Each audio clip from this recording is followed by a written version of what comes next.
My daughter-in-law looked around my living room with the kind of calm entitlement that comes only from someone who has already decided they own what is not theirs. She smiled softly, the kind of smile people wear when they have rehearsed their lines, and said, "Your house is lovely. My parents will take the upstairs. My sister and her kids will take the downstairs. It's your duty to take them in." My son stood beside her, silent, eyes lowered as if he were a guest in my home and not the child. I had raised under this very roof for a moment. The world felt very still. I heard the clock ticking behind me, the faint hum of the refrigerator, the sound of my own heartbeat. They thought they had cornered me, an aging widower, with nowhere to go, no one to fight for me, no one to defend these walls. Filled with the memories of the woman I once loved, they believed I would bow my head, say yes, and simply disappear into the background of my own life. Instead, I stood up slowly, letting the chair legs scrape against the hardwood floor, watching both of them flinch. I smiled, a calm, measured smile, the kind that made my daughter-in-law's confidence flicker. For the first time, I said one sentence, only one, and the entire room fell silent.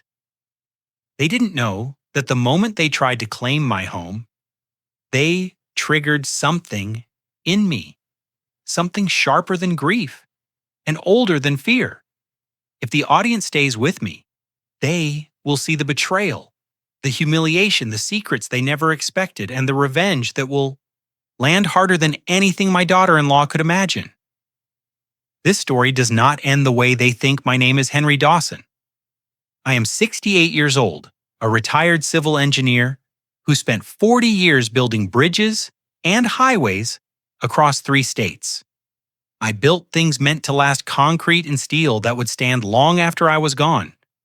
I never imagined the hardest thing I'd ever have to build would be a case against my own daughter-in-law. The Sunday it all began was unseasonably warm for late October. I just returned from visiting Linda's grave, where I'd spent an hour pulling weeds from around her headstone and telling her about the changing leaves she always loved. 8 months since the funeral, and I still talk to her every week. As if she might answer, the drive home usually brought me peace. That quiet transition from grief back to the rhythm of daily life. But when I turned onto our street that afternoon, peace was the last thing waiting for me. 3 cars sat in my driveway. I recognized Andrew. Sedan, but the others were unfamiliar. A silver SUV and a black luxury vehicle that screamed money spent to impress. My pulse quickened as I pulled in behind them. Through the living room window, I could see figures moving, shadows passing back and forth, like they owned the place. I found them in the kitchen, not just Andrew and Samantha, but her entire family. Mark Whitmore with his golf tan and country club swagger, Carol with her appraising eyes, cataloging every surface, and Julia, Samantha's younger sister, already opening cabinets as if taking inventory. They were walking through my home, touching Linda's things, discussing the layout like prospective buyers at an open house. Samantha spotted me first. Her smile was wide and warm, the kind that never reached her eyes. "We didn't expect you back so soon. Come sit down, we have wonderful news." I didn't sit. I stood in the doorway of my own kitchen, watching strangers claim territory that wasn't theirs to claim. "Your house is lovely, Henry," she continued, gesturing broadly at the space Linda had decorated with 35 years of love. "My parents have been looking at places nearby, but why bother when there's so much room here? Mom and Dad will take the upstairs bedroom, the one with the nice bathroom. Julia can have the guest room. You won't even notice they're here." The words hung in the air like a declaration of war wrapped in silk. I looked at my son Andrew, stood behind his wife's shoulders, hunched eyes fixed on the tile floor. He wouldn't look at me, couldn't look at me. In that moment, I saw the boy who'd once followed me to job sites, asking endless questions about load-bearing walls and foundation depths. The curious boy had become a man who couldn't meet his father's gaze while his wife dismantled everything we'd built. Carol Whitmore stepped forward, her voice dripping with practiced concern. "We're just thinking of you, Henry, a man your age. Alone in this big house, it's not safe." "We're family takes care of each other," I watched Samantha exchanged. A glance with her mother, quick, and knowing there was something rehearsed in their movements, their words, the way they'd position themselves around the room. This wasn't a spontaneous visit. This was an occupation planned and coordinated while I was talking to my dead wife about autumn leaves. And then I remembered 3 months before Linda died, when the cancer had already begun stealing her strength. She'd gripped my hand with surprising force. "Henry, listen to me. If anything happens to me, find the blue envelope in my jewelry box. Promise me you won't open it unless you truly need it." I'd promised, confused and heartbroken, attributing her urgency to the medication or the fear of leaving me alone. I'd forgotten about that envelope until this very moment, standing in my kitchen surrounded by vultures wearing family smiles. I looked at each of them in turn. Mark's arrogance, Carol's calculation, Julia's entitlement, Samantha's barely concealed triumph, and Andrew, my son, still staring at the floor. Then I smiled. It wasn't a warm smile. It was the smile of an engineer who just identified a structural flaw that everyone else had missed, but I next made Samantha's smile freeze. But what I didn't say, what I was already planning, would eventually destroy everything she'd built. They moved in 48 hours later, as if my silence had been an invitation. I'd said nothing that Sunday afternoon except a single sentence, "This is my home, and I decide who lives in it."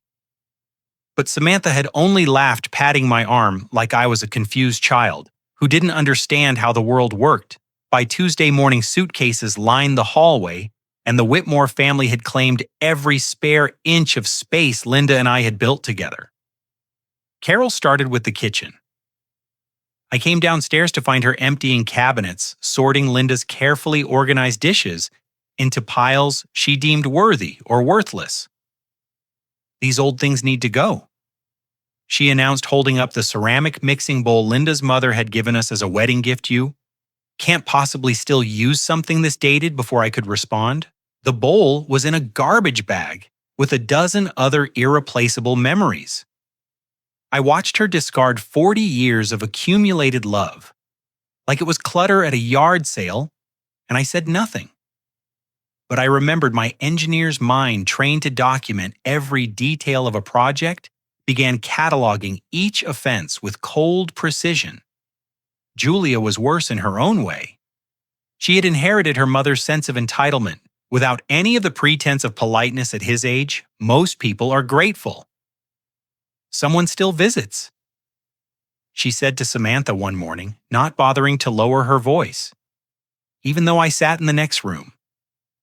"He should be thanking us for taking care of him instead of looking at us like we're intruders."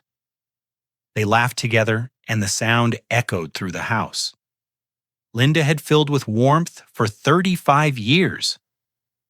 Mark Whitmore treated me like a tenant who hadn't paid rent. He commandeered my recliner, changed the television to his preferred channels, and left his golf magazine scattered across the coffee table, where Linda's books used to rest. When I asked him to move his feet off the ottoman, Linda had reupholstered herself. He looked at me with something between pity and contempt. "Relax. Henry, we're family now. What's yours is ours." I began to understand the shape of their plan. On the third day, I had gone upstairs to retrieve a sweater and paused outside the guest room when I heard Samantha's voice through the partially open door. She was on the phone, speaking in the hushed but urgent tone of someone conducting business they didn't want overheard. "How soon can we list a property if the owner is no longer capable of managing it?" A pause. "Yes, I understand there's a process. But what if we had documentation, medical evaluations, that sort of thing?" Another pause. "Perfect. I'll be in touch soon." My blood ran cold. This wasn't about family togetherness or taking care of a lonely widower. This was about acquisition, pure and simple. They were planning to take my home, the home I'd built with Linda. The home we'd raised our son. In the home where every room held memories they were already throwing in garbage bags. I heard footsteps in the hallway and pressed myself against the wall. Heart pound. Carol's voice drifted from the master bedroom, where she'd been organizing Linda's closet without permission. This is exactly what we did with Grandma's house. Remember, she said to someone, probably Julia. The key is patience. Let them get comfortable. Let them depend on you, and then the door closed, cutting off the rest of her words. But I heard enough the doorbell rang that afternoon, a small mercy in the form of Grace Miller. From next door, she stood on the porch holding a pie. Her silver hair pinned neatly back. Her eyes sharp. Despite her 73 years, Grace had lived beside us for 15 years and had been close to Linda in ways I never fully understood. They'd spent countless afternoons together drinking tea and talking about things wives discuss when husbands aren't around. I brought you something, Grace said, handing me the pie, apple, cinnamon. Your wife's recipe. Carol appeared behind me almost immediately, her radar for visitors, apparently well-tuned. How lovely, you must be one of the neighbors. I'm Carol Whitmore, Samantha's mother. We're staying here now to help Henry through this difficult time. Grace's expression tightened almost imperceptibly, a flicker of something I couldn't quite read passing across her face. She looked past Carol directly at me. Your wife taught me this recipe when we were girls, she said quietly. I thought you might like something familiar. The phrasing struck me as odd. When we were girls. Grace and Linda had met as adults, hadn't they? I wanted to ask what she meant. But Carol was already up, ushering Grace toward the door with aggressive hospitality, thanking her for the pie while making clear that further visits weren't necessary. I'll come again soon, Grace said firmly, her eyes meeting mine with an intensity that felt like a message there. Are things we should discuss? Henry, things Linda wanted you to know that night after the Whitmores had retreated to their claimed territories and the house fell silent. I retrieved Linda's jewelry box from the closet. My hands trembled as I lifted the lid, pushing aside her pearls and our wedding rings, until my fingers found the blue envelope hidden beneath the velvet lining. It was heavier than I expected, thick with papers I couldn't see through the opaque material. 8 months of grief hadn't prepared me for this moment. I'd spent those months learning to sleep alone, to cook for one, to exist in a world that no longer contained Linda's laugh, or her touch, or her quiet wisdom. I thought I'd known everything about our marriage, every secret, every shared dream. But this envelope told me otherwise. I opened it expecting memories. Instead, I found a battle plan and proof that my wife had seen this war coming years before it arrived. The first thing I pulled from the envelope was a handwritten letter, Linda's elegant script filling 3 pages of ivory stationery. The date at the top made me catch my breath. She had written it 14 months before her death, long before the cancer diagnosis, long before either of us knew she was running out of time. This wasn't a dying woman's desperate warning. This was careful preparation from someone who saw trouble coming and refused to leave me undefended, my darling Henry. The letter began, and I could hear her voice in every word, calm and steady, as it had always been. If you're reading this, it means someone is trying to take what we built. I prayed you would never need to open this envelope, but if you have, then the moment I feared has arrived, and you must act quickly. I've watched Samantha for years. I've seen how she looks at our home when she thinks no one is paying attention. Not with love, but with calculation. I've seen how she isolates Andrew from us. How she positions herself between our son and his family. I've seen how she treats you when she thinks I'm it, not watching the small cruelties she disguises as jokes. The dismissiveness she wraps in false concern. The words blurred as tears filled my eyes all those years, all those family dinners and holiday gatherings. Linda had been watching and worrying while I remained oblivious. She had carried this burden alone. protecting me from truths that would have caused conflict, shielding Andrew from accusations that might have destroyed his marriage. She had stayed silent out of love, but she had also prepared for war. I stayed silent to protect our son's marriage. Her letter continued. I told myself that perhaps I was wrong, that perhaps Samantha would grow into the wife Andrew deserved, but I won't let my silence become your prison.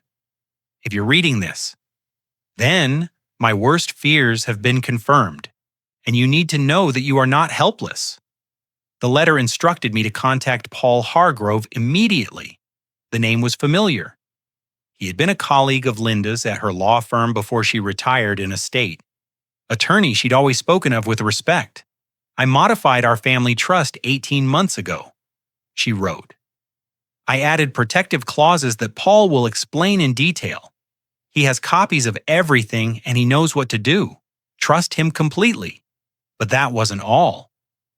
Linda had gathered evidence, built a case file like the attorney she'd once been. There is a camera in the antique kitchen clock. She explained I installed it 3 years ago. When I first began to suspect Samantha's intentions, the footage uploads to a cloud account that Paul can access. There is also a file in our safety deposit box at First National Photographs documents. Things I collected that prove Samantha is not who she pretends to be. My hands were shaking now. I set the letter down and pressed my palms against my eyes, trying to steady myself. The woman I'd loved for 35 years. The woman I thought I knew better than anyone in the world had been conducting a secret investigation under the same roof where we'd shared meals and celebrated anniversaries and grown old together. I felt grief that she'd carried this alone, gratitude that she'd thought to protect me, and guilt that I'd never noticed her preparations. How many nights had she lain awake beside me, planning for a future she wouldn't live to see, preparing defenses for a husband who didn't even know there was a threat? I picked up the letter again, my eyes finding one paragraph I'd already read 3 times. They will try to declare you incompetent. They will try to take your home. They will try to erase everything we built together. I could almost hear Carol's voice from that morning discussing what they'd done to someone's grandmother. Linda had predicted their tactics with chilling accuracy. Don't let them, my love. I've given you the tools. Now use them. Beneath the letter were other documents. Legal papers I would need Paul to explain, account statements. A list of names and phone numbers. And at the very bottom, an old photograph that made me stop breathing. 2 young women smiled at the camera, arms linked, standing in front of a house I didn't recognize.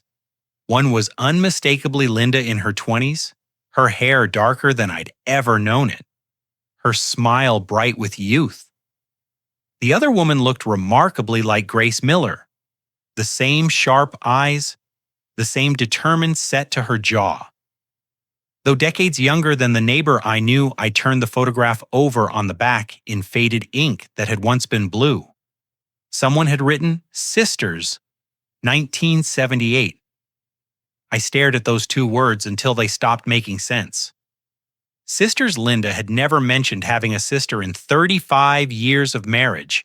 Through countless conversations about family and childhood and the past she had never once spoken of. A sibling, Grace Miller, had lived next door for 15 years, and I had never suspected any connection deeper than friendship. But here was proof in Linda's own handwriting, hidden in the same envelope with her plans. I set the photograph aside, my mind too overwhelmed to process another revelation. The Whitmores were plotting to steal my home. My wife had spent years preparing my defense, and apparently the neighbor who'd brought me pie that afternoon was not who she appeared to be. One crisis at a time. The sister mystery would have to wait. I read Linda's final instructions again. Call Paul first thing in the morning, tell him the blue envelope is open, he'll know what it means.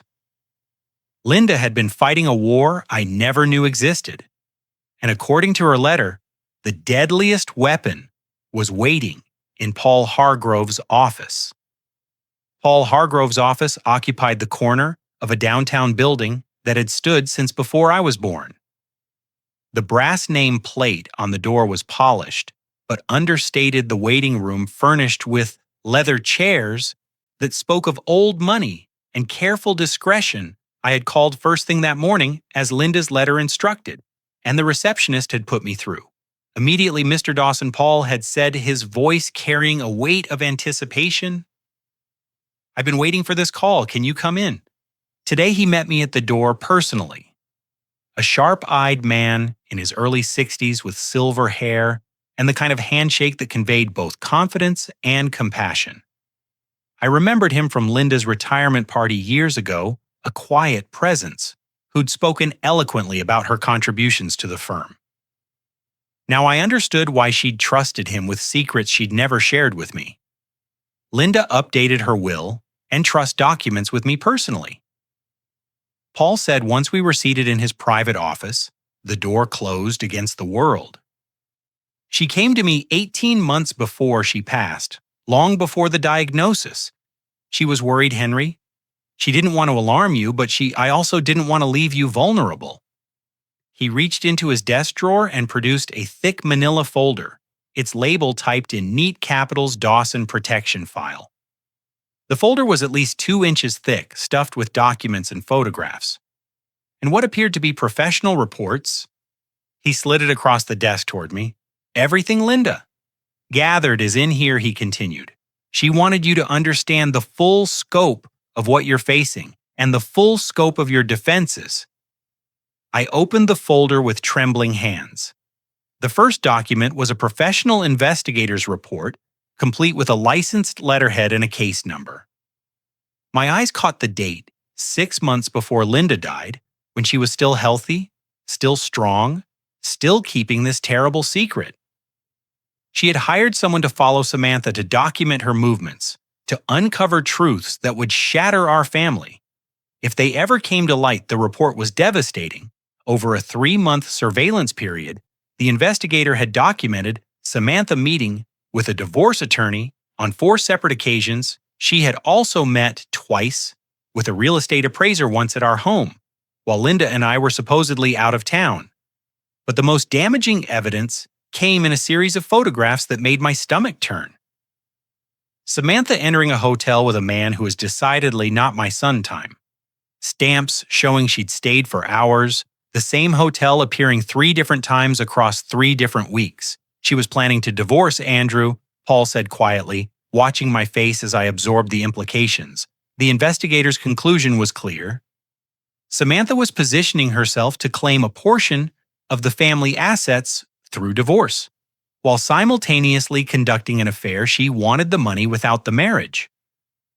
I closed the folder, unable to look at any more photographs of my daughter-in-law's betrayal.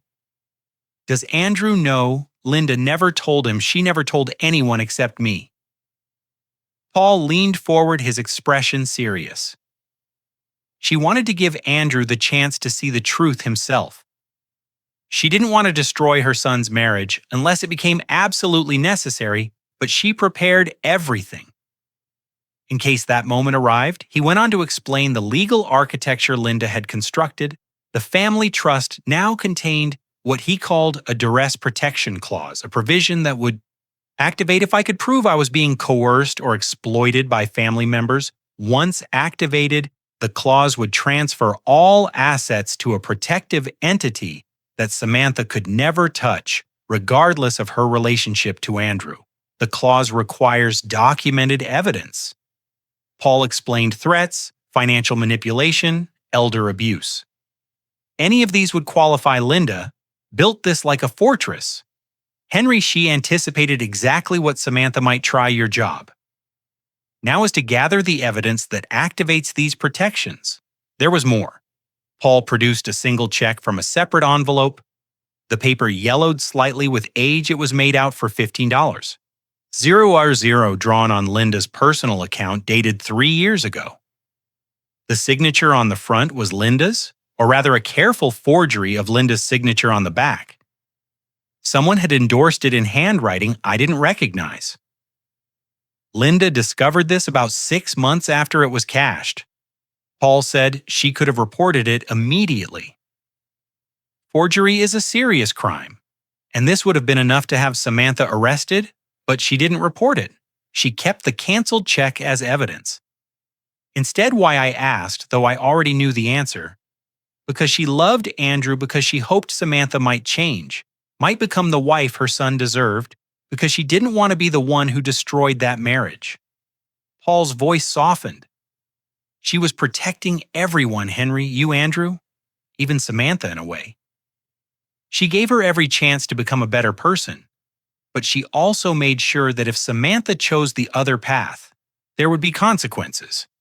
I sat in silence, the weight of Linda's preparations pressing down on me. She had spent years building a case, gathering evidence, consulting lawyers, hiring investigators, all while smiling at family dinners and keeping peace for our son's sake. The sacrifice of it overwhelmed me. The love behind it broke my heart. What do I do now?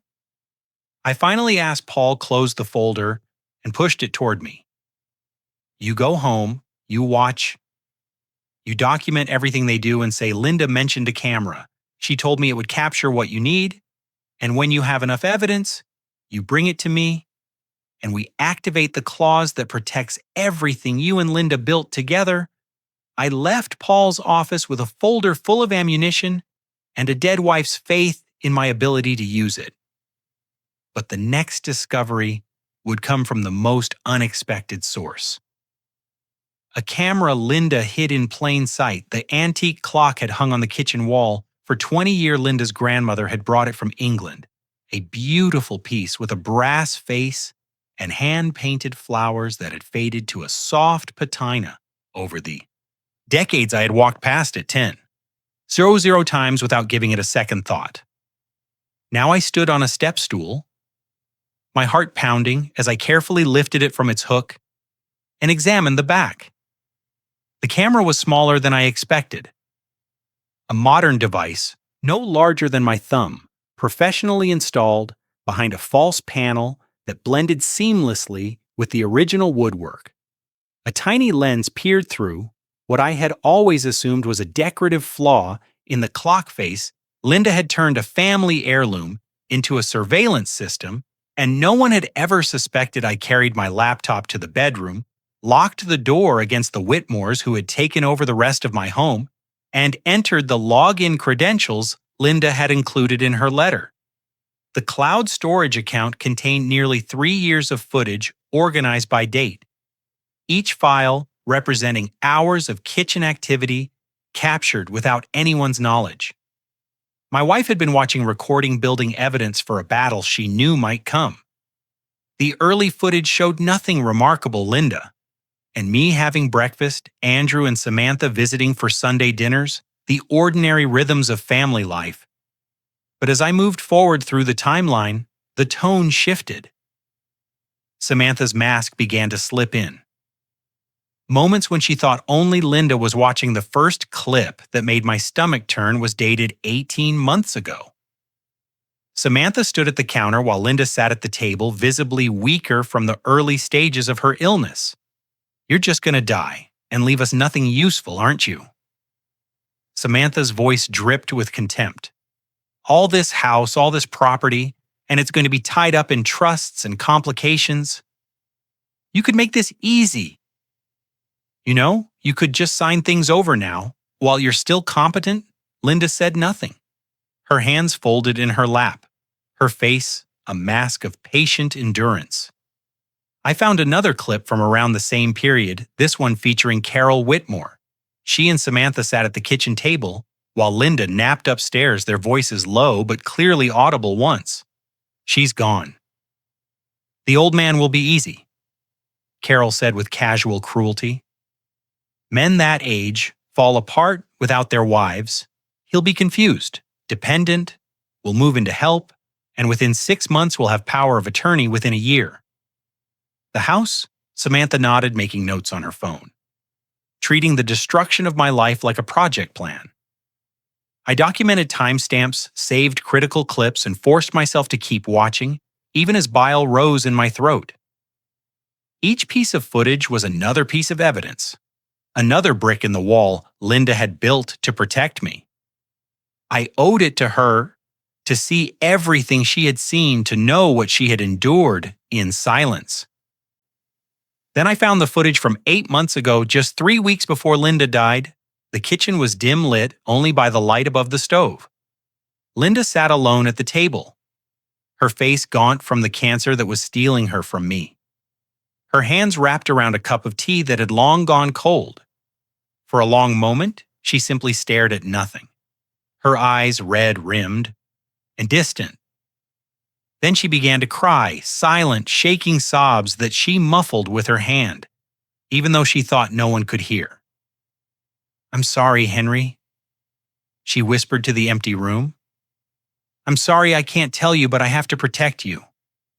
My way, you would confront them, and they would twist it, and Andrew would have to choose. I can't make our son choose between his father and his wife. So I have to do this alone. Please forgive me, my love. Please understand." I closed the laptop and wept for 10 minutes. I sat on the edge of the bed where Linda had taken her last breath and cried harder than I had at her funeral. She had suffered alone to spare me pain. She had watched our daughter-in-law plot against us, listened to threats and cruelty, and never said a word because she wanted to protect our family. The courage it must have taken, the loneliness she must have felt when the tears finally stopped. Something had changed inside me. The grief remained, but it had transformed into something harder, colder, more focused. Linda had given me weapons, now I would use them. I called Paul that evening and described what I had found. He walked me through the process of securely transmitting the most damaging clips to his encrypted server, his voice growing grimmer with each file I sent. "This establishes a clear pattern of elder disrespect and financial exploitation," he said when the transfer was complete, combined with the investigator's report and the forged check. "We're building an airtight case. Keep the camera running, let them keep talking. They're building our case for us." I followed his advice. The Whitmores had no idea they were being watched, no idea that every cruel comment and whispered scheme was being captured and cataloged. I moved through the house like a ghost, compliant and quiet, letting them believe they had already won the camera, had captured 3 years of cruelty. But the footage I found the next morning revealed something far worse, a crime that could send Samantha to prison. The footage was dated just 4 days earlier, captured while I was at a routine doctor's appointment. I had told the Whitmores I would be gone for 2 hours, enough time for the examination and the drive across town. I never imagined what Samantha would do with those 2 hours. The kitchen camera had a partial view of the hallway leading to my home office, and I watched Samantha glance around the empty house before disappearing down that corridor. She emerged 20 minutes later carrying her phone. Her expression satisfied in a way that made my skin crawl. I couldn't see what happened inside the office, but I could hear her phone call clearly as she passed through the kitchen. "I have what we need," she said to whoever was on the other end. His signature is simple enough to copy, just a few loops and a sharp downstroke. "We can have the letter of intent ready by next week. Once he's declared incompetent, no one will question it." She laughed at something the other person said. "Don't worry. By the time anyone realizes what happened, it'll be too late to contest." My hands were shaking as I closed the laptop's signature letter of intent, declared incompetent. She wasn't just planning to push me aside, she was planning to forge legal documents that would strip me of everything Linda and I had built together. I went to my office, immediately closing the door behind me and locking it. For the first time since the Whitmores had invaded, my filing cabinet stood against the wall, its contents supposedly private, supposedly secure. I pulled open the drawer where I kept important documents, the deed to the house, insurance policies, tax records, and began searching for anything that didn't belong. I found it near the back. filed between old utility contracts, as if it had always been there, a single page, professionally formatted, bearing the heading letter of intent regarding property transfer. The document stated that I, Henry Robert Dawson, wished to transfer ownership of my family home to my son Andrew William Dawson and his wife Samantha Grace Whitmore Dawson, upon determination of diminished mental capacity by a licensed physician. It was dated 3 weeks ago and bore my signature at the bottom, except I had never seen this document before. I had never signed it, and on the date printed at the top, I had been in the hospital for a minor cardiac procedure, sedated and monitored, physically incapable of signing anything. The forgery was excellent. I had to admit that much. Whoever had copied my signature had studied it carefully, capturing the loops and angles that made it distinctive, but it wasn't perfect. The pressure was wrong too, consistent, lacking the natural variation of a real signature, and the date was a fatal error, one that any investigation would immediately uncover. Then I noticed the second signature line at the bottom of the page, under the heading, "Witness someone had signed Andrew's name." My heart sank. Had my own son participated in this fraud? Had Samantha convinced him to help forge documents that would steal his father's home? Stared at Andrew's signature, looking for answers in the loops of ink. And slowly I began to see something wrong. The letters were shaky, uneven, as if written by a hand that wasn't entirely steady. The A leaned too far to the right, the final letter trailed off weakly, lacking the confident stroke that characterized my son's handwriting. I thought back to 3 weeks ago, searching my memory for anything unusual. Andrew had I mentioned something in passing, a rough night he'd called it when Samantha had insisted they stay for dinner, and kept refilling his wine glass until he could barely walk to the car. I'd assumed it was just an evening that got away from them. Now I understood she had gotten him drunk deliberately, probably shoved a pen in his, and guided it across the page, while he was too impaired to understand what he was signing. My son hadn't betrayed me. He'd been used just like I was being used, just like Linda had been used. Samantha had turned Andrew into an unwitting accomplice to federal fraud. I photographed everything, the forged document, the signatures, the filing cabinet, where it had been hidden. I photographed the hospital discharge papers that proved I couldn't have signed anything on that date. Then I sent it all to Paul Hargrove. My hand still trembling, with a mixture of rage and vindication, his response came within the hour. "This is elder fraud, Henry." Combined with the forged check from 3 years ago, we're looking at a clear pattern of criminal behavior. This isn't just civil court anymore. This is federal felony territory. She could face prison time. He paused, and I could hear him thinking through the legal strategy. But I need one more piece. I need something directly from Samantha's mouth, a verbal threat or admission that we can present to the court. Written evidence can be contested. But if she says the words herself on recording, there's no defense. Can you get that? I thought about the camera still running in the kitchen, capturing every conversation. I thought about Samantha's arrogance, her certainty that she had already won. She would slip. Eventually, people like her always did. I can get it. I said, "Good, push her buttons." If you have to make her feel threatened, people who think they're in control tend to say things they shouldn't when that control is challenged. I agreed and ended the call already, planning my next move. The trap was being set, baited with patience and precision. I had evidence of her crimes. I had recordings of her cruelty. But the next revelation would come from the woman next door, and it would change everything I thought I knew about my own family. Grace Miller's invitation came the next morning, delivered in person, while the Whitmores were distracted by a phone call about their delayed furniture shipment. She appeared at the back door, her eyes carrying the same intensity I'd noticed the day she brought the "pie, come to my house for tea this afternoon." She said quietly, "There are things we need to discuss. Things Linda wanted you to know." She pressed a key into my hand. Use the back gate. They don't need to see where you're going.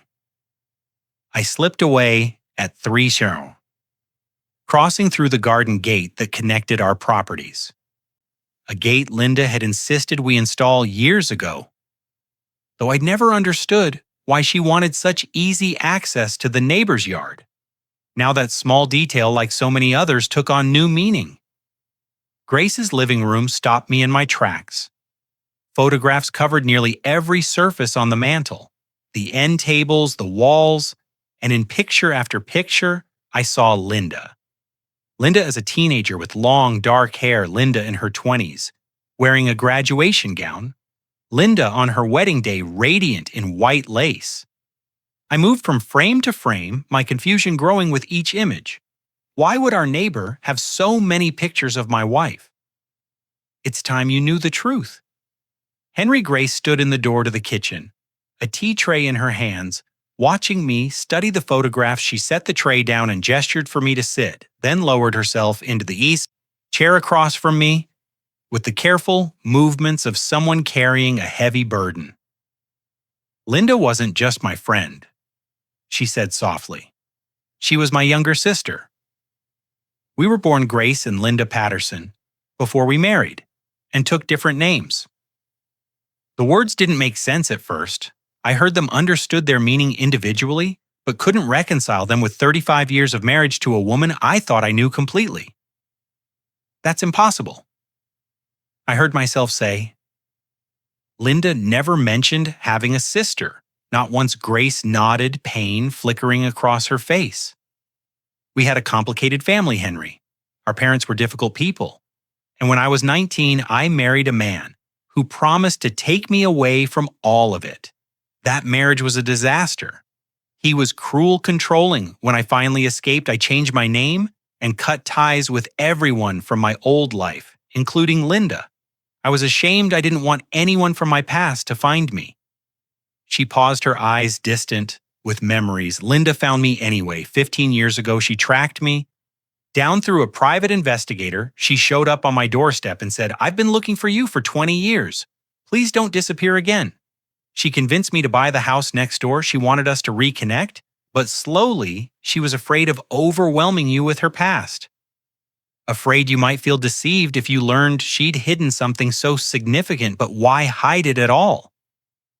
I asked, still struggling to absorb the revelation, because she was ashamed too.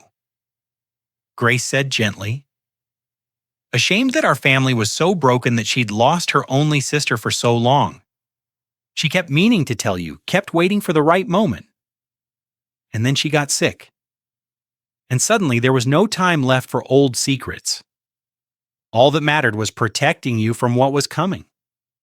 Grace reached beneath the coffee table and produced a thick binder, its pages filled with photographs, handwritten notes, and printed documents when Linda knew she was dying. She made me promise to watch over you. She told me everything about Samantha, about the investigator, about the trust. She said, if Henry ever needs help, tell him I'm still fighting for him. She opened the binder, and turning pages I've been documenting Samantha's behavior since the funeral. I've photographed real estate agents visiting the house when they thought no one was watching. I've recorded conversations through my kitchen window. This state allows single-party consent, so it's all legal. I've kept a journal of dates and incidents, everything I've witnessed. The evidence was meticulous, photographs with timestamps showing unfamiliar cars in my driveway, transcripts of conversations where Samantha discussed getting the old man out of the way, notes documenting every cruelty Grace had observed from her vantage point next door. My sister asked me to be her eyes when she couldn't be here anymore. Grace said, her voice breaking. I've been keeping her promise, Henry, every single day since she left us. I've been watching, waiting, gathering what you might need. I looked at this woman, Linda's sister, my sister-in-law, a stranger who is also family, and felt something crack open in my chest. Linda had built a network of protection around me, layer after layer, preparing for a battle. She knew she wouldn't live to fight, She had recruited her own sister, installed cameras, hired investigators, modified trusts, all while smiling at family dinners and never letting me see her fear. She loved you more than I've ever seen anyone love anything, Grace said quietly. She used to tell me Henry is my whole heart. I would burn down the world to keep him safe. She prepared for this fight for years. Henry, she loved you that much. I reached across the space between us and took Grace's hand. My wife's sister's hand, rough with age, but warm with shared purpose. Thank you, I said. For keeping her promise, for being here, we'll finish what she started, Grace replied firmly together. I had Linda's sister in and evidence from every direction. But when I planted a seed of doubt in Andrew's mind, I didn't expect it to grow so quickly or bear such bitter fruit. The seed I planted was small but deliberate. I left the forged check, the one Linda had discovered 3 years ago, on my desk in the home office, partially visible beneath a stack of utility bills. It was positioned exactly where someone rifling through papers would notice it, where the signature and the amount would catch their eye before they could look away. I knew Samantha wouldn't be the one to find it. She avoided the office now, perhaps sensing that her earlier trespass had been somehow detected. But Andrew still came in occasionally to use the printer, still maintained some connection to the space where he'd done homework as a teenager. He found it on a Thursday afternoon. I heard his footsteps pause in the hallway, heard the rustle of papers being moved, then silence when he emerged from the office. 10 minutes later, his face was pale and his jaw was tight. He walked directly to the kitchen where Samantha was instructing her mother on the proper arrangement of my pantry. I positioned myself in the living room close enough to hear, but not close enough to seem obvious. What is this? Andrew's voice was controlled but strained. I heard the check being placed on the counter, a pause, then Samantha's voice, smooth as silk. Oh, that your mother gave me that money as a gift years ago. When we were struggling with the down payment on our first apartment, she wanted to help with our finances, but didn't want to embarrass you by making it seem like charity? Mom never mentioned it. Of course she didn't, sweetheart. That was the whole point. She wanted to spare your pride. Samantha's tone shifted to gentle condescension. You know how she was always taking care of everyone behind the scenes. The conversation ended there. Samantha redirecting attention to dinner plans and Carol's opinion on spice racks. But I had seen Andrew's face as he walked past the living room doorway. And what I saw gave me hope he had accepted the explanation on the surface, but beneath that acceptance, something was working, some small engine of doubt that hadn't been there before. He didn't look at me as he passed, but his steps had slowed, as if he was carrying a new weight. He hadn't expected that evening, long after the Whitmores had retreated to their claimed territories, I heard a soft knock on my bedroom door. Andrew stood in the hallway, still dressed in his work clothes. Though he'd been home for hours, his eyes were red-rimmed, his hands jammed into his pockets like a teenager called to the principal's office. Dad, can we talk? I opened the door wider and let him in. He didn't sit on the chair. I offered instead, pacing small space between the bed and the window, unable to keep still. Finally, he stopped his back to me, staring out at the darkened yard. Did Mom ever mention giving Samantha money? Large amounts? I mean, $15? Zeros or more. I chose my words carefully, knowing that what I said next could push him toward the truth or drive him further into denial. Your mother kept detailed records of every dollar she spent, meticulous records. You know how she was. I've gone through all of her financial documents since she passed, and I've never seen any record of gifts to Samantha, not 15. 00, not any amount. Andrew's shoulders stiffened. He didn't turn around, didn't respond for a long moment when he finally spoke. His voice was barely above a whisper. The signature on that check looked strange. Not quite right. I noticed that too. He turned then and I saw something in his eyes I hadn't seen in years, the beginning of clarity, painful and unwelcome, but impossible to ignore. I need to think, he said and left without another word. Over the following days, I watched my son transform. It wasn't dramatic or sudden. Andrew had spent too many years avoiding conflict for that, but the changes were unmistakable to a father who knew him. He began watching Samantha with new eyes, his gaze tracking her movements across the room, his expression flickering. Whenever her stories didn't quite add up, he noticed how she interrupted me, how she rolled her eyes when I spoke, how her voice hardened when she thought no one was listening. He started coming home from work earlier, finding excuses to be in whatever room I occupied some. Sometimes he sat with me on the porch as evening fell, neither of us speaking, just sharing space the way we used to when he was a boy. The wall between us, the one Samantha had spent years constructing, was developing cracks. I could see him struggling, torn between the wife he'd committed his life to and the truth that was slowly becoming impossible to deny one afternoon while searching through Linda's belongings for documents Grace had mentioned. I found an old brochure tucked between pages of a photo album. It advertised lakeside cabins in Vermont, the same area where Linda and I had always talked about retiring. Wouldn't it be wonderful? She used to say a little place by the water where we could watch the sunset every evening. We'd never made it there. Life kept getting in the way.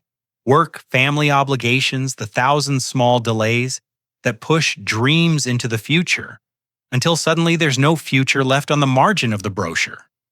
In Linda's handwriting, where two words are, "Dream someday I set the brochure aside my chest, tight with regret, for the life we'd never gotten to live, another casualty of time's relentless march, another plan that would remain forever unfulfilled." I couldn't know then what that brochure truly meant, what Linda had done in secret. To make our someday real, that revelation would come later, after the battle was won. For now, there were more immediate concerns. Andrew was waking up slowly but surely, and Samantha could sense it.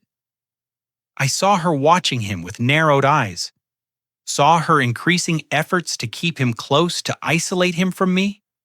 She knew something had shifted, even if she didn't understand what Andrew was starting to see, cracks in the woman he married. But Samantha had one more move to make, one so cruel, so calculated, that it would force everyone to choose sides once and for all. The footage that changed everything was captured on a Tuesday morning. While I pretended to nap in the living room, Samantha had grown careless, assuming that an old man dozing in a recliner couldn't possibly be a threat. She stood in the kitchen, phone pressed to her ear, speaking in the hushed but urgent tone of someone conducting business they didn't want. Overheard, the camera caught every word. "Dr. Warren, thank you for taking my call. I need documentation that my father-in-law is showing signs of cognitive decline." She paused, listening. "Yes, confusion memory. Problem, inability to manage his own finances. He's been getting worse since my mother-in-law passed. We're concerned he might hurt himself or make decisions that aren't in his best interest." Another pause. "I understand what I'm asking. My mother will compensate you appropriately for your time and expertise. We just need an official evaluation on record." I sat frozen in the recliner, my eyes closed, my heart hammering against my ribs. She was scheduling a fraudulent medical evaluation, laying the groundwork to have me declared incompetent. Once that documentation existed, she could petition the court for guardianship and take control of my finances, sell my home, and deposit me in whatever facility she deemed appropriate. Everything Linda had warned about was coming true. "Next Thursday works perfectly." Samantha continued, "I'll make sure he's here. He won't even know what the visit is really about until it's too late." She laughed at something the doctor said, a cold sound that made my skin crawl. "Don't worry by this time. Next month we'll have everything sorted out." I waited until she left the kitchen before opening my eyes. My hands were shaking, but my mind was clear. I needed to call Paul immediately, but Paul called me first. "Henry, something remarkable just happened." He said, his voice carrying an edge of amazement I'd never heard before. "Do you know a doctor? Warren, a physician here in town?" "Samantha just scheduled an appointment with him." I said, "I heard the whole thing on the camera." "She's trying to get him to document that I'm cognitively impaired. I know he called me 20 minutes ago. I nearly dropped the phone." "He what?" "Dr. Warren was Linda's personal physician for 15 years. Henry, he recognized Samantha's name immediately when she called. Paul paused, letting the implications sink in. 3 years ago, Linda visited him privately. She told him that her daughter-in-law might someday attempt to have you declared and through fraudulent means. She asked him to contact me if anyone ever requested false documentation about your mental state. She was quite specific about the details. I sank back into the recliner, overwhelmed. Linda's protection extended even to doctors Samantha had tried to corrupt my wife. Had anticipated this exact scenario, had prepared for it years in advance, had built safeguards. I was only now discovering, what did Dr. Warren tell Samantha? I asked. He played along, agreed to the appointment, took her money offer under advisement, but he has no intention of providing fraudulent documentation. In fact, he's already agreed to testify about her attempt to bribe him if this ever goes to court. Paul's tone shifted to business-like efficiency, but we can't rely solely on his word. We need independent documentation of your competency. Before Samantha can file any petition, I've already scheduled you an appointment for tomorrow morning. Dr. Michelle Torres operated from a small but well-appointed office near the University Hospital. She was younger than I expected, early 40s, with kind eyes and a no-nonsense demeanor that reminded me of Linda. Her credentials displayed on the wall were impeccable board certification in geriatric psychiatry, fellowships at prestigious institutions, years of experience, and exactly the kind of evaluation I was about to undergo. The assessment took 90 minutes. She tested my memory, short-term, long-term, working memory. For complex tasks, she evaluated my reasoning abilities, my judgment, my capacity to understand and manage financial matters. She asked me to draw clocks, recall word lists, solve logic puzzles, explain complex concepts. She questioned me about my daily routines, my decision-making processes, my understanding of my own situation. By the end, I was exhausted but confident I had answered every question, clearly completed every task without difficulty, whatever. Samantha claimed about my declining mind. The evidence said otherwise. Dr. Torres removed her glasses and set down her clipboard, regarding me with what might have been admiration. "Mr. Dawson, you're sharper than most people half your age. Your memory function is excellent. Your reasoning abilities are intact, and your judgment is sound. There is absolutely no indication of cognitive impairment." She smiled slightly. "If anything, you're operating at a higher level than many professionals I've evaluated. I'll provide a notarized report you can use in any legal proceeding. No court in the country would find you incompetent." Based on my assessment, Paul filed the evaluation that same afternoon, registering it as a protective record with the county court. This meant that if Samantha attempted to petition for guardianship based on claims of cognitive decline, my documented competency would already be on file. Her fraudulent scheme would collapse before it began. But Paul wasn't finished. He also reported Dr. Warren's initial willingness to participate in fraud to the state medical board, providing documentation of Samantha's bribery attempt. Even if the board didn't take immediate action, the report would exist in official records. Another piece of evidence in the pattern of criminal behavior we were documenting. We've cut off her main avenue of attack. Paul said when he called that evening to confirm everything was in place, "She can't declare you incompetent. She can't forge documents without detection. And she can't corrupt doctors who've already been warned. But we still need one more piece to activate the trust's protection clause. We need her to make a direct threat on the record. Something verbal, something undeniable. Can you set that up? I thought about Samantha's arrogance, her certainty that she had already won. I thought about how people like her unraveled when their control was challenged, when their carefully constructed plans began to crumble. Push the right buttons and she would say things she shouldn't. I knew exactly which buttons to push. I can do it. I said, she's planning some kind of family gathering this weekend. I'll make sure she feels cornered. Be careful. Henry, desperate people do desperate things, I know. But I'm not the one who should be afraid anymore. Samantha thought she was hunting a confused old man. She had no idea she was walking into a trap 3 years in the making, and the trigger was about to be pulled. I called the family meeting for Saturday afternoon, framing it as a chance to just living arrangements and find common ground. The Whitmores accepted immediately, unable to hide their satisfaction. They believed I was finally ready to surrender, that weeks of pressure had worn down an old man's resistance until he had no choice but to capitulate. They gathered in the dining room with the eager energy of vultures circling a weakening prey. Mark arrived first, claiming the chair at the far end of the table. As if establishing territory, Carol followed, with a leather folder tucked under her arm. Her expression carrying the smug certainty of someone holding winning cards. Julia settled beside her mother, already scrolling through her phone with practiced disinterest. Samantha positioned herself at Mark's right hand, a general preparing to accept surrender. And Andrew, my son, lingered in the doorway, his face unreadable, his loyalty still certain. I took my seat at this head of the table. Linda's chair for 35 years. She had sat here during family dinners, presiding over holidays and celebrations and ordinary Tuesday evenings. The Whitmores had tried to claim this spot since their arrival, but I'd refused to yield it now. I settled into its familiar embrace and felt Linda's presence wrap around me like armor. Thank you all for coming. I began, keeping my voice mild, unthreatening. I know the past few weeks have been difficult. I thought we should talk about how to move forward.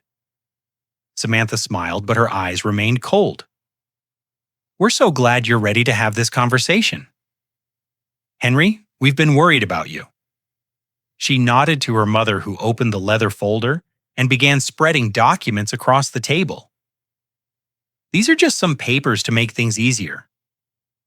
Carol explained in the patronizing tone one might use with a slow child power of attorney. So Samantha can help manage your finances, a property transfer agreement to ensure the house stays in the family, and authorization for care decisions in case you ever need medical attention and can't speak for yourself. I looked at the documents without touching them. Each one was a chain designed to bind me, a lock meant to cage me in my own home. Power of attorney would give Samantha control of my bank accounts. The property transfer would sign away the house Linda and I had built together, the care. Authorization would let them commit me to a facility whenever they deemed it convenient. These are serious documents, I said carefully. I'd need time to review them with my own attorney. Mark leaned forward, his golf-tan face creased with false concern. Henry, we're family. You don't need outside lawyers complicating things. Just sign where Carol marked, and we'll take care of everything. There are some excellent nursing facilities nearby, Julia added without looking up from her phone. Mom and I toured one last week. Very clean. They have bingo nights. Carol placed a pen beside my hand. It's time to face reality, Henry. You're not young anymore. You shouldn't be rattling around this big house alone. We're offering to help to take the burden off your shoulders. Don't be stubborn about this. I pushed the pen away gently. I appreciate your concern, but I'm not ready to sign anything today. The temperature in the room dropped. Samantha's smile vanished, replaced by something harder, more dangerous. She leaned forward, her manicured nails pressing into the table surface. You don't understand your situation. Henry, Her voice dripped with false concern wrapped around a thread as sharp as broken glass. "We're trying to help you. We've reorganized our entire lives to be here for you. But if you won't cooperate, we'll have to take measures?" She paused, letting the words hang in the air. "There are legal ways to handle people who can't make good decisions for themselves. Courts that can appoint guardians, doctors who can evaluate competency. We don't want to go that route, but you're not leaving us much choice." I said nothing. I let the silence stretch. Let her words echo in the space between us in my pocket. My phone recorded every syllable. Mark cleared his throat, uncomfortable with how explicit his daughter had become. Carol shuffled the documents back into her folder, her expression sour. Julia finally looked up from her phone, sensing that something had shifted, and Andrew stood frozen in the doorway, his face pale, his eyes fixed on his wife as if seeing her clearly. For the first time, "We'll give you a few days to think it over," Samantha said, forcing her composure back into place. "But don't take too long. Henry, our patience has limits." The meeting dissolved into awkward retreat. The Whitmores filed into the living room. Their confidence shaken, but not broken. I watched Samantha pull Carol aside near the window. Their heads bent together in urgent, whispered conference. They were regrouping, adjusting their strategy, planning their next assault. Whatever they decided, I knew it would come soon. Andrew remained in the doorway a moment longer, his gaze meeting mine. Something passed between us, not quite understanding, not yet trust, but the beginning of recognition. Then Samantha called his name sharply, and he turned away to join her. I had her threats on tape, but they weren't specific enough for court. I needed her to cross a line. She couldn't walk back from the next night at her housewarming party. She would cross it in, front of witnesses. The invitation cards appeared 3 days later, printed on expensive cream-colored stock with gold lettering. "Please join us for a housewarming celebration at the Dawson residence." The audacity took my breath away. Samantha was throwing a party to celebrate her family's occupation of a home they didn't own, inviting neighbors and friends to witness their conquest, while the rightful owner stood among them like a ghost in his own life. I played my part perfectly as guests arrived. That Saturday evening, I shuffled through the rooms looking appropriately confused and diminished. I smiled vaguely when spoken to repeated questions, as if I hadn't heard them the first time. Let Samantha guide me by the elbow like an elderly patient requiring supervision. The performance cost me my dignity, but dignity could be reclaimed. The recording running continuously in my pocket was worth any temporary humiliation. The house filled with people I barely recognized, some Linda's colleagues, the Whitmores Country Club friends, a smattering of neighbors who'd known Linda and me for years. Carol had transformed the living room with rented decorations and catered appetizers, erasing Linda's careful touches beneath a veneer of expensive impermanence. I watched strangers drink wine from crystal glasses Linda had inherited from her mother, and I smiled, and I waited the moment I'd been hoping for. Came halfway through the evening, Margaret Hensley, who lived 3 houses down and had attended Linda's funeral, approached Samantha near the fireplace with a glass of champagne in hand. "Samantha, I didn't realize you owned this beautiful home," Margaret said with genuine admiration. "I always thought it belonged to Henry." And Samantha's smile broadened, warm and confident. "Well, not officially yet, but we're in the process. My father-in-law is getting older, as you can see." She gestured toward where I stood, pretending to examine a bookshelf we're taking over to help him manage things. These transitions take time to sort out properly, but soon it will all be settled. Margaret nodded sympathetically, patting Samantha's arm. "How wonderful that you're here for him. So many elderly people don't have family willing to step up." I turned away, hiding my expression. Samantha had just made a false claim of ownership in front of a witness, not enough on its own, but another thread in the tapestry of evidence we were weaving. The night was young, and wine was flowing freely. I knew that patience would deliver something far more damaging by 10 Sooners us. The party had thinned to a core group of Whitmore allies and a few lingering neighbors. Samantha had been drinking steadily all evening, her careful composure softening around the edges, her voice growing louder with each refilled glass. I positioned myself in the kitchen, ostensibly tidying up, knowing she would find me eventually frustrated. People seek out the source of their frustration. I simply had to wait. She appeared in the doorway. 20 minutes later, a half-empty wine.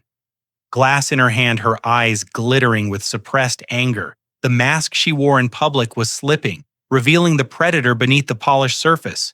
She glanced behind her to ensure we were alone, then stepped closer, her voice dropping to a venomous whisper. Listen carefully. Old man. I looked at her with the same mild, confused expression I'd worn all evening. My hand rested casually in my pocket, touching the phone that was capturing every word. You're going to sign those papers? She jabbed a finger toward my chest. Stopping just short of contact. I'm done playing nice. I'm done waiting for you to come to your senses. You have until the end of the month. And then we're doing this the hard way. The hard way? I asked, keeping my voice quavering, uncertain. We'll have you declared incompetent. The doctors, the courts. It's all just paperwork when you know the right people. She stepped closer, still close enough that I could smell the wine on her breath. We'll put you in the worst nursing home we can find. Some place where they park old men in wheelchairs and forget about them, and then we'll sell this house and everything in it. Every piece of furniture, every photograph, every pathetic memento of your precious, Linda. She paused, her lips curling into something that might have been a smile if there had been any warmth behind it. This is your last warning. Henry, sign willingly, or sign when you're too drugged to know what you're signing. Either way, we get what we want. The only question is how much you suffer first. I held her gaze for a long moment, letting the silence stretch. Then I nodded slowly as if defeated and turned back to the dishes in the sink. I heard her satisfied exhale, felt her presence retreat from the kitchen, heard her heels clicking toward the living room where her victory party continued. I excused myself to bed. An hour later, pleading exhaustion in my locked bedroom, I connected my phone to the laptop and transmitted the recording to Paul Hargrove's encrypted server. The audio was crystal clear, every threat, every ultimatum, every damning word preserved in digital amber. Paul's response arrived at midnight. This is it. Henry? She made a direct threat of elder coercion with specific consequences, combined with the camera footage. The forged documents and the bribery attempt. We can now activate the trust's protection clause. I'm filing the motion. First thing Monday morning, this ends. Now I read the message 3 times, allowing myself a small smile. Linda's trap had just snapped shut. Samantha thought she'd delivered an ultimatum. She didn't realize she'd just signed her own eviction notice. But the biggest surprise was still coming, and it would come from the person she least expected. The knock came at 6 in the morning, 2 days after the party. I'd been lying awake for hours, running through the evidence in my mind, planning the next moves in a game that was finally approaching its endgame. When I opened my bedroom door, Andrew stood in the hallway looking like a man who hadn't slept in days. His eyes were red-rimmed and hollow, his shirt wrinkled as if he'd pulled it from the floor. But beneath the exhaustion, I saw something else, determination perhaps, or the sharp clarity that comes when comfortable lies finally shatter. Dad, we need to talk. His voice was barely above a whisper alone now. I dressed quickly and followed him to his car. We drove in silence through the gray morning light, past familiar streets, and into the next town where no one would recognize us. He pulled into the parking lot of a roadside diner, the kind of place that served strong coffee to truck drivers and asked no questions. We took a booth in the back corner, far from the handful of early morning customers. Andrew ordered coffee. With hands that trembled slightly when the waitress left, he reached into his jacket and placed a manila folder on the table between us. It was thick with papers, photographs, the accumulated weight of secrets finally dragged into daylight. "I've been watching her," he said. "Quietly for the past 3 weeks, ever since I found that check, I've been documenting everything." He opened the folder and began spreading its contents across the laminated surface photographs. First, Samantha entering a hotel with a man I didn't recognize. The same man appearing in multiple shots across different dates and locations. Credit card statements highlighted in yellow showing purchases she'd never mentioned, and to places she'd claimed to visit alone printouts of text messages between Samantha and her mother, their casual cruelty preserved in black and white. "Look at this one," Andrew said, pointing to a text exchange dated 3 weeks ago. Carol had written, "How is the transition progressing?" Samantha's response, "Slowly, the old man is more stubborn than we expected. But once the competency petition goes through, it won't matter what he wants. We'll have control of everything." Carol's reply included a smiling emoji and 3 words just like Grandma. I stared at the messages, watching the conspiracy unfold in their own careless words. They had never imagined, and anyone would read these exchanges, never dreamed that Andrew would stop trusting his wife long enough to look for evidence of her betrayal. But the worst was yet to come. Andrew's hands shook more violently as he reached for the final item in the folder. A photograph of a positive pregnancy test still in its plastic casing, photographed against the marble of their bathroom counter. The date stamp showed it was taken 3 days ago, but the test itself was dated 3 months earlier. "I found this hidden in her drawer," Andrew said, his voice cracking behind her jewelry box, wrapped in a scarf like she was hiding treasure. He looked up at me, and I saw the devastating truth written in his eyes before he spoke the words, "The baby isn't mine, Dad. We haven't. It's been months since we were together like that." I did the timeline over and over. It's impossible. The confession broke something in him. Tears spilled down his cheeks and his shoulders heaved with sobs he'd been holding back for days, maybe years. I watched my son crumble in a diner booth, destroyed by the woman he trusted with his life. And I felt my own heart break alongside him. "She's been playing me our entire marriage," he choked out, "using me to get to this family, to the house, the money, everything Mom built." He pressed his palms against his eyes, trying to stem the flow. "Mom tried to warn me years ago. She never said anything explicit, but she tried to show me the way Samantha treated her. The little cruelties she thought nobody noticed, and I didn't listen. I defended Samantha. I chose her for my own mother." He looked at me with an anguish that transcended words. "I'm so sorry, Dad, for everything. For being blind, for being weak, for leaving you alone when you needed me most." I reached across the table and gripped his hand. My son's hand rough with work and trembling with grief.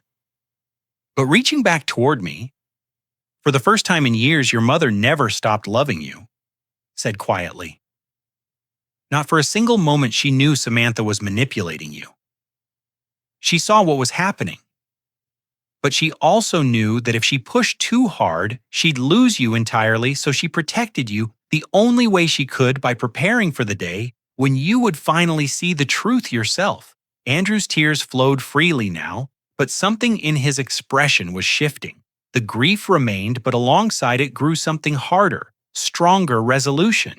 She left evidence. I continued hidden cameras, private investigators, modified trusts.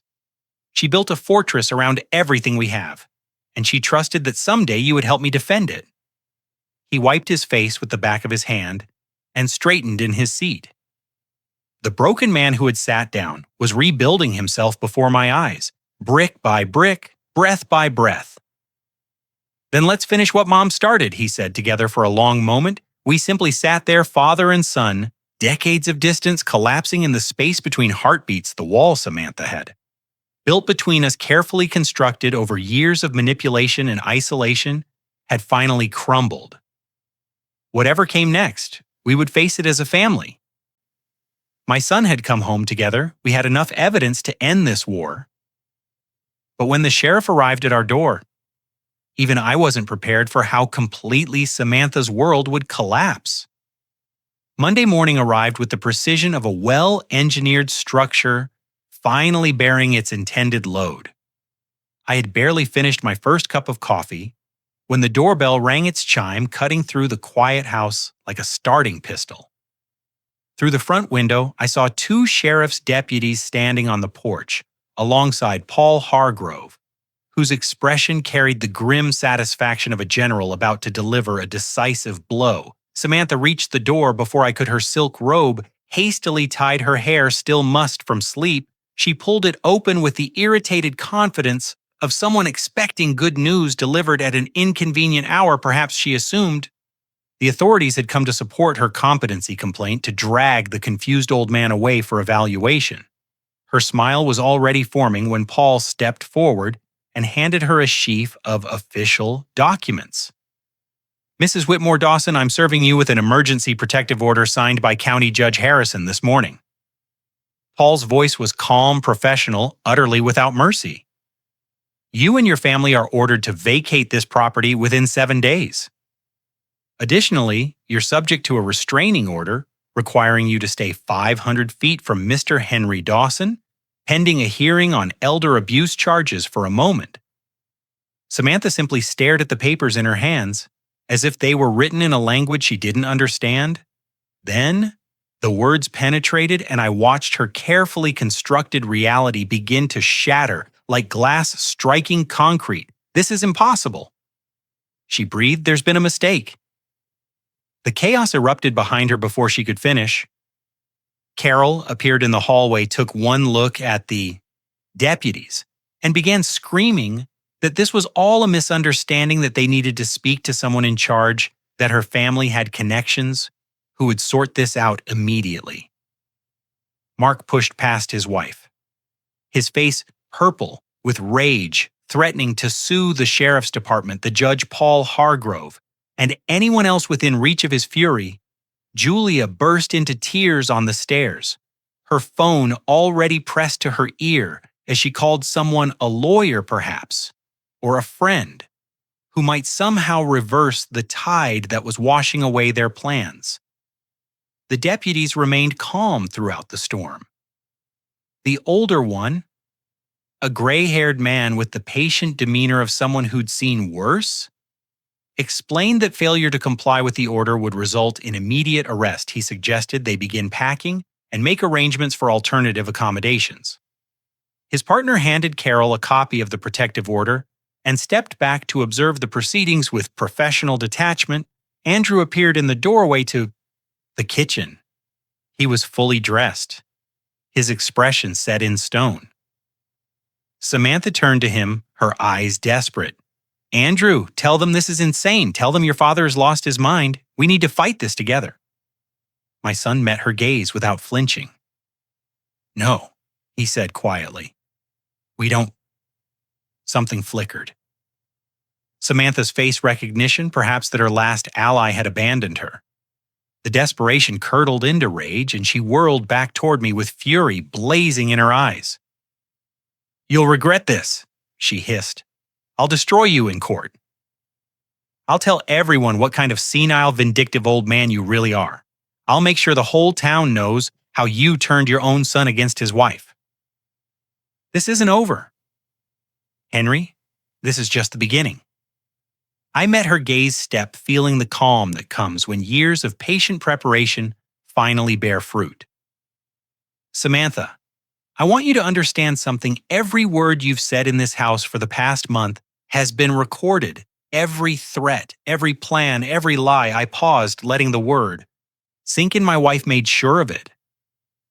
The color drained from her face so quickly, I thought she might faint. Her mouth opened, closed, opened again. For the first time since I'd met her, Samantha Whitmore. Dawson had nothing to say. She looked around the room at the antique clock on the kitchen wall, at the smoke detector in the hallway, at every innocent object that might have concealed a watching eye, and I saw understanding dawn in her expression. She had been caught completely, utterly, irreversibly. The next 2 hours passed in a blur of frantic packing and barely contained hysteria. The Whitmores threw belongings into suitcases and garbage bags.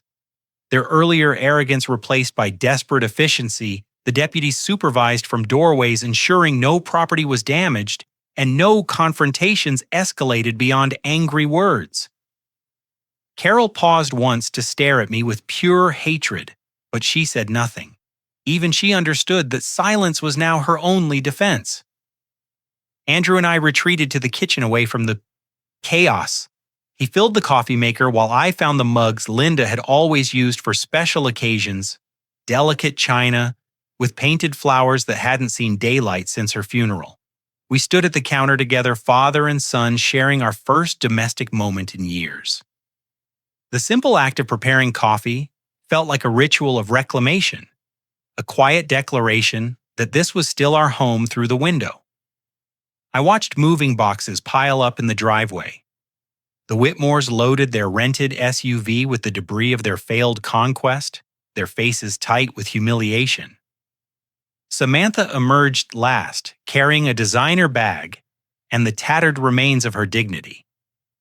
She looked back at the house, once at me standing in the window, and I saw a promise of vengeance in her eyes. But for the first time since Linda's death, I felt something other than grief or fear. I felt hope. The Whitmores were leaving. But Samantha was, and finished fighting. She hired a lawyer and filed a countersuit, a desperate gamble that would force everything into open court. It was exactly what we were waiting for. The courtroom smelled of polished wood and old paper, the accumulated weight of countless judgments rendered within its walls. 3 weeks had passed since the eviction, 3 weeks during which Samantha had regrouped, hired an expensive attorney from the city, and launched her counterattack. She was suing me for wrongful eviction and intentional infliction of emotional distress, claiming I had manufactured evidence and manipulated my own mentally declining mind to destroy an innocent woman's reputation. It was a bold strategy born of desperation and funded by whatever remained of the Whitmores' resources. It was also a catastrophic miscalculation. The gallery was packed with local observers drawn by whispered gossip about the Dawson family war. I recognized neighbors, former colleagues of Linda's, even the woman from the grocery store who always asked about my health. They had come to witness the spectacle to see for themselves whether the quiet widower from Maple Street was truly the vindictive monster Samantha's lawyers had portrayed in their filings. I sat at the defendant's table beside Paul Hargrove, my hands folded calmly, my expression betraying nothing of the anticipation churning beneath my surface. Samantha sat across the aisle, flanked by her parents and a silver-haired attorney whose hourly rate probably exceeded my monthly pension. She wore a modest blue dress clearly chosen to project innocence. Her makeup subdued her posture carefully, calibrated to suggest vulnerability. She didn't look at me. She hadn't looked at me since the proceedings began. Her attorney opened with a passionate narrative of family devotion corrupted by senile paranoia. He painted Samantha as a loving daughter-in-law who had sacrificed everything to care for an aging patriarch only to be betrayed by a confused old man manipulated by outside forces. He referenced my age, repeatedly implied cognitive decline without stating it outright, and suggested that the evidence against his client had been fabricated by people with their own agendas. Then Paul Hargrove stood, and the temperature in the room shifted. He presented our evidence systematically, each piece building on the last, like the components of a bridge designed to bear impossible weight. The hidden camera footage came first 3 years of recordings showing Samantha's cruelty, her contempt, her careful manipulation. The courtroom watched in silence as she berated Linda during her illness, as Carol Whitmore outlined their strategy for acquiring the house. As Julia laughed about parking old men in wheelchairs, Samantha's attorney objected repeatedly, but the judge allowed the footage, his expression growing grimmer with each clip. The audio recordings followed the threats from the housewarming party. The family meeting demands the casual discussions of forged documents and bribed physicians. Paul played Samantha's own voice declaring her intentions, "We'll have you." Declared incompetent? "We'll put you in the worst nursing home we can find, and then we'll sell this house and everything in it." The words echoed through the courtroom, stripped of context or excuse, damning in their naked cruelty. Expert witnesses testified about the forged documents. A handwriting analyst demonstrated the discrepancies between my genuine signature and the forgeries. Samantha had created. A forensic accountant traced the 1500 check Linda had discovered years ago, proving it had been deposited into an account Samantha controlled without authorization. Warren, Linda's former physician, took the stand and described Samantha's attempt to bribe him into providing fraudulent documentation of my cognitive decline. His testimony was devastating, his disgust barely concealed beneath professional composure. Finally, Paul presented my certified competency evaluation from Dr. Torres, establishing beyond any reasonable doubt that my mind was sharp, my judgment sound, and my decisions entirely my own. The narrative Samantha's attorney had constructed of a confused old man manipulated by shadowy forces collapsed under the weight of documented truth. But the moment that silenced the courtroom came when Paul called an unexpected witness. "Your Honor." The defense calls Grace Miller. Murmurs rippled through the gallery. As Grace rose from her seat and walked steadily to the witness stand, she wore a simple gray dress, her silver hair pinned back, her expression carrying the calm dignity of someone who had waited a long time for this moment. Samantha's attorney objected to the surprise witness, but the judge overruled him, clearly invested in seeing where this testimony would lead. Paul approached the stand with measured step. "Miss Miller, would you please state your relationship to the deceased Linda Dawson?" Grace took a breath, her eyes finding mine for just a moment before she spoke. "She was my sister. My younger sister. We were born Grace and Linda Patterson before we married and took different names." The courtroom erupted. Samantha's attorney shot to his feet, demanding explanations. Objecting on grounds he seemed to be inventing on the spot, the judge gavelled for order, but the damage was done. Every observer in the room understood that Linda's protection of her husband had extended further than anyone had imagined. Grace continued her testimony over the noise. "Linda asked me to protect her husband if anything ever happened to her. I've been documenting Mrs. Whitmore Dawson's behavior since my sister's funeral photographs recordings adjourn of incidents. Everything I witnessed from my home next door." She presented her evidence corroborating what Paul had already established and adding new details that painted an even more damning picture. By the time she stepped down from the stand, Samantha's case had been reduced to rubble. The judge's ruling came swiftly and severely. He dismissed Samantha's lawsuit with prejudice, ensuring she could never refile the same claims. He found her liable for elder abuse fraud and forgery, ordering restitution and legal fees totaling over $200. He issued a permanent restraining order, barring her from any contact with me or my property. And in his final statement, he referred the forgery evidence to the district attorney for potential criminal prosecution. Samantha sat motionless as the judgment was read, her face a mask of disbelief when the bailiff approached to escort her from the courtroom. Carol Whitmore let out a sob that echoed off the high ceilings. Mark stared straight ahead, his arrogance finally broken. They led their daughter away, and she never looked back. Not at the judge, not at the gallery, not at Andrew, who sat on his father's side of the courtroom with tears streaming down his face. I should have felt triumphant. I should have felt vindicated.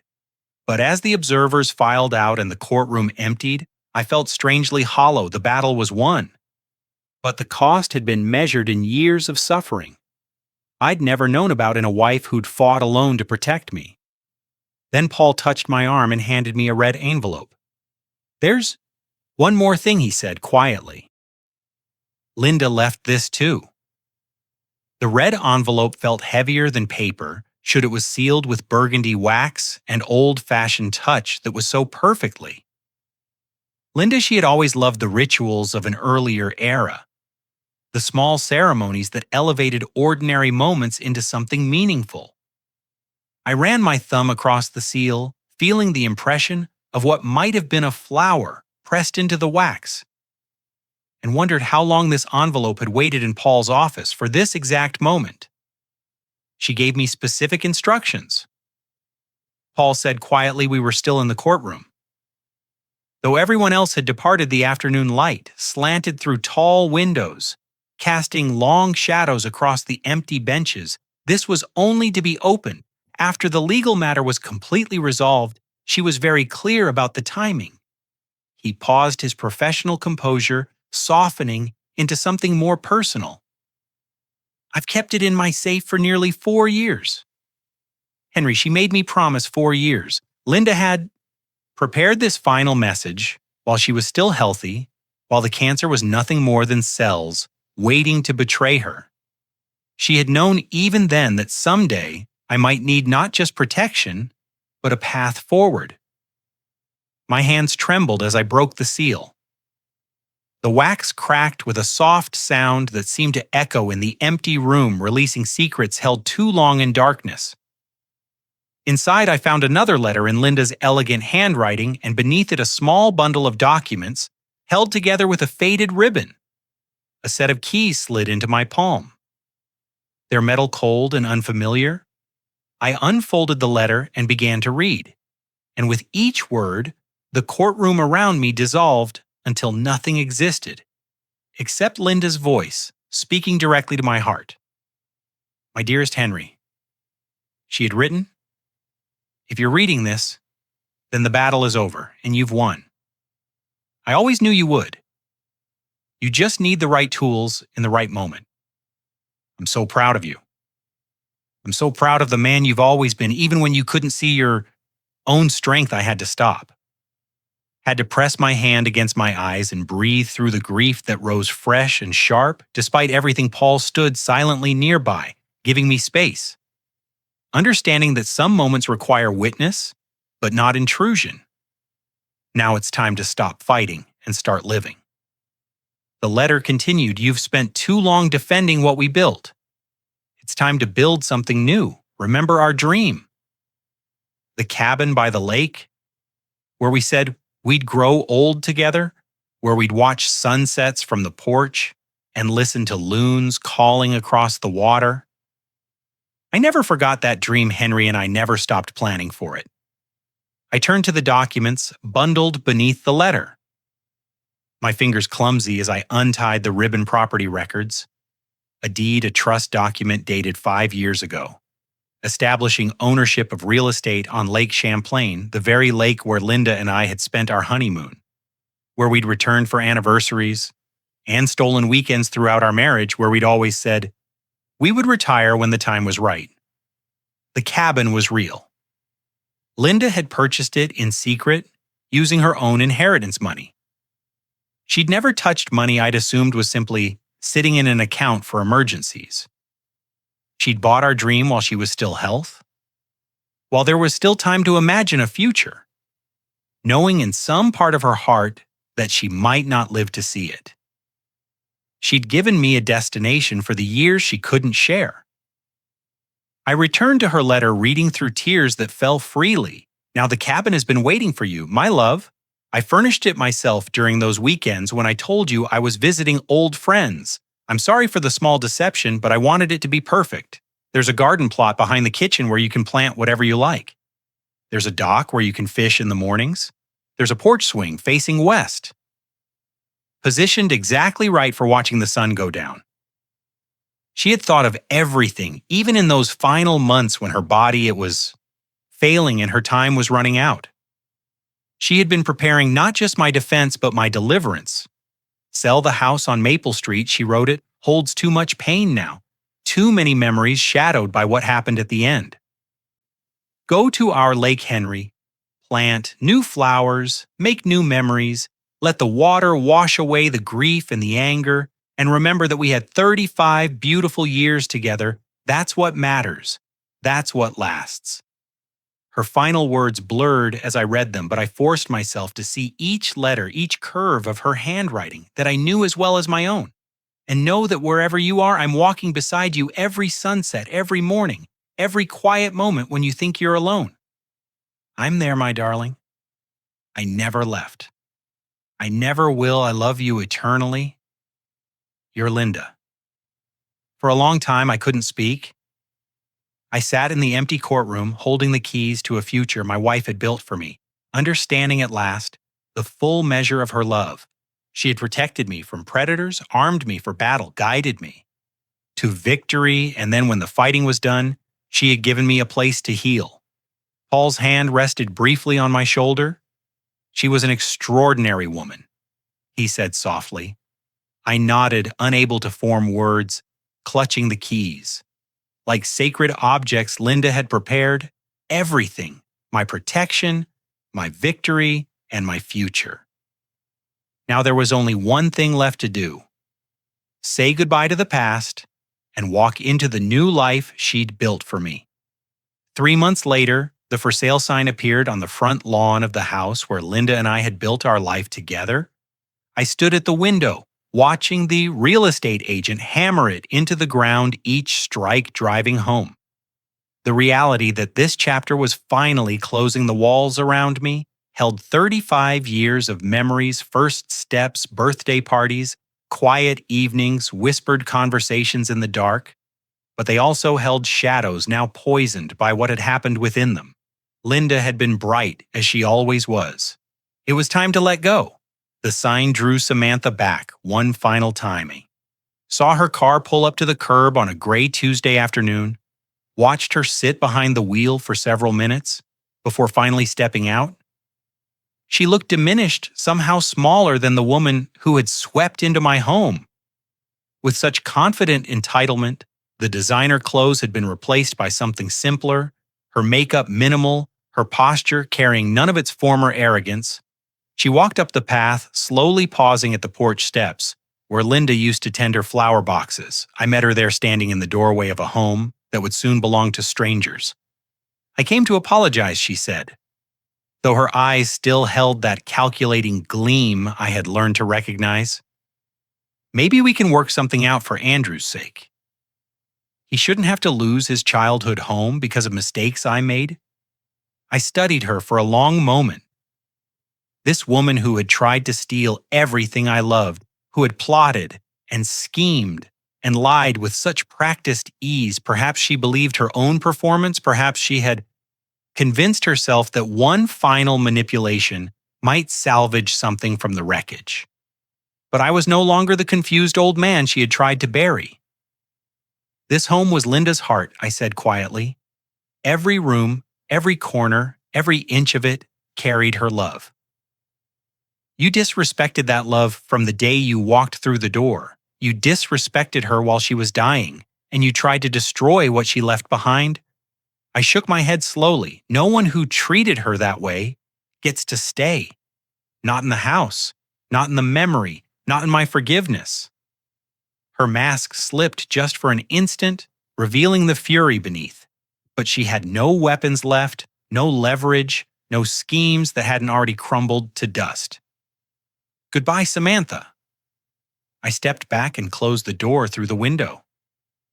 I watched her stand motionless on the porch for nearly a minute before finally turning and walking away. She didn't look back. I never saw her again. The consequences of her choices cascaded through the following months. The district attorney pursued criminal charges for the forgery, and Samantha accepted a plea deal, 2 years probation, and a permanent felony record that would follow her forever. The affair became public during divorce proceedings, splashed across local gossip networks, and destroying whatever reputation she had left. Even her own parents distanced themselves once their role in the scheme was exposed. Carol faced her own investigation regarding what they had done to her mother's estate years ago. The pattern of exploitation finally catching up with the family that had made it a tradition. Last I heard, Samantha had moved across the country, starting over in a city where no one knew her name, carrying nothing but the wreckage of her ambitions.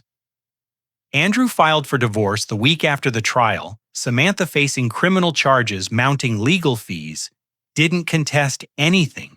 Not the settlement, not the terms, not even the revelation about the pregnancy. That wasn't his. The marriage dissolved quickly like morning frost under a rising sun, leaving my son free for the first time in years.